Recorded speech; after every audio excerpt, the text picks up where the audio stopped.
Hello दोस्तों, मेरा नाम है पीयूष शर्मा और आज आपका स्वागत है फिर से मेरे नए यूट्यूब चैनल में।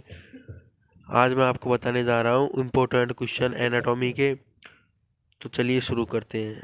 तो सबसे पहले हम लेते हैं सीवीएस सिस्टम, कार्डियोवास्कुलर सिस्टम, जिसमें सबसे पहले इम्पोर्टेंट क्वेश्चन है स्ट्रक्चर ऑफ द हार्ट।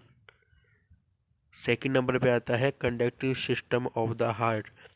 तो दोस्तों ये सीवीएस जो सिस्टम है ये हर बार एग्जाम में इस सिस्टम में से एक न एक क्वेश्चन पक्का आता है, चाहे वो शॉर्ट नोट्स में आए चाहे वो बड़ा क्वेश्चन आए। तो अब इसमें जो सर्कुलेशन है इसमें इम्पोर्टेंट है, वो है पल्मोनरी सर्कुलेशन, कोरोनरी सर्कुलेशन और सिस्टेमेटिक सर्कुलेशन। और जो इसमें शॉर्ट नोट्स जो इसमें बनते हैं वो है कार्डियक साइकिल और ईसीजी। तो ये सीवीएस एक ऐसा सिस्टम है जिसमें से हमेशा एग्जाम में एक न एक क्वेश्चन पक्का आता है, तो आप इसे ध्यान से पढ़िएगा। सेकंड नंबर का जो सिस्टम है वो है रेस्पिरेटरी सिस्टम। तो जो रेस्पिरेटरी सिस्टम है इसमें जो मोस्ट क्वेश्चन है वो सबसे पहले इसमें जो शॉर्ट नोट्स बनते हैं उसमें एक तो लैरिंक्स और एक ट्रेकिया, ये दो मोस्ट इम्पोर्टेंट है। और इसके बाद में जो लॉन्ग क्वेश्चन बनते हैं इसमें वो है structure of the lungs. Second number पे आता है लंग कैपेसिटी और नेक्स्ट आता है गैस एक्सचेंज। तो ये भी इम्पोर्टेंट जो सिस्टम है, इसको भी आप ध्यान से पढ़िएगा। और जब फिर इसके बाद आता है जीआई सिस्टम। जीआई सिस्टम में जो फर्स्ट क्वेश्चन है वो है लीवर और गॉल ब्लैडर, जिसको पैनक्रियाज भी बोलते हैं। और अब इसमें नेक्स्ट आता है जो जीआई सिस्टम में जो शॉर्ट नोट्स बनते हैं वो है एक तो स्टोमक, नेक्स्ट है स्मॉल इंटेस्टाइन। नेक्स्ट है जो सिस्टम है वो है यूरिनरी सिस्टम।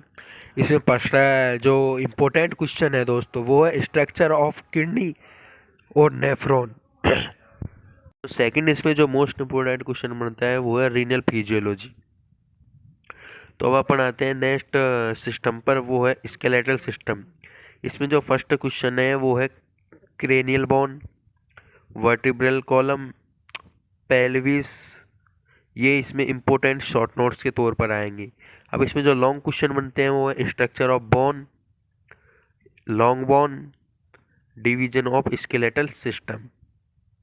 ये इसमें मोस्ट क्वेश्चन आएंगे, लॉन्ग क्वेश्चन आएंगे, जो कि ये भी स्केलेटल सिस्टम है, इसमें से भी कभी भी खाली नहीं जाता, कुछ ना कुछ तो इसमें से आता है, चाहे शॉर्ट नोट्स आए चाहे लॉन्ग क्वेश्चन आए। अब नेक्स्ट जो अपना सिस्टम है वो है रिप्रोडक्टिव सिस्टम। इसमें से रिप्रोडक्टिव में दो सिस्टम आते हैं, तो फीमेल और एक मेल। जैसे मेल इतने इम्पोर्टेंट नहीं रहता, जितने इतने एग्जाम में नहीं पूछा जाता जितने कि फीमेल सिस्टम पूछा जाता है। तो इसमें हम फीमेल सिस्टम लेंगे, जिसमें भी फीमेल में से भी आपके जैसे ब्रेस्ट आ जाएगा, ओवेरीज आ जाएंगी, ये मोस्ट आते हैं, ये इम्पोर्टेंट क्वेश्चन है ये ब्रेस्ट वगैरह। तो इसमें से भी शॉर्ट नोट्स के तौर पर आपको ब्रेस्ट वगैरह पूछ लेते हैं। अब नेक्स्ट सिस्टम आता है अपने एंडोक्राइन। अब एंडोक्राइन सिस्टम में जो शॉर्ट नोट्स के तौर पर आते हैं जैसे हाइपोथैलेमस हो गया, पिट्यूटरी ग्लैंड हो गई, थायराइड ग्लैंड हो गई, एड्रिनल ग्लैंड हो गई, ये आते हैं एंडोक्राइन सिस्टम में।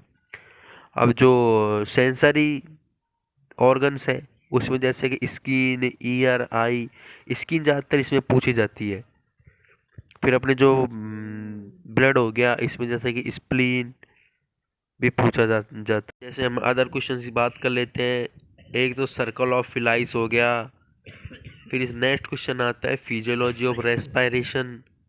एक साइनोवियल जॉइंट, बहुत ही इंपॉर्टेंट क्वेश्चन है, बहुत ही इंपॉर्टेंट क्वेश्चन है, ज़्यादातर एग्जाम में पूछे जाने के चांसेस है इसके। तो आप बताइए दोस्तों आपको मेरी वीडियो कैसी लगी, और हम गारंटी देते हैं कि 90% क्वेश्चन इन्हीं में से आएंगे एग्ज़ाम में। तो आप इनके अच्छे से प्रिपरेशन करें। Thank you.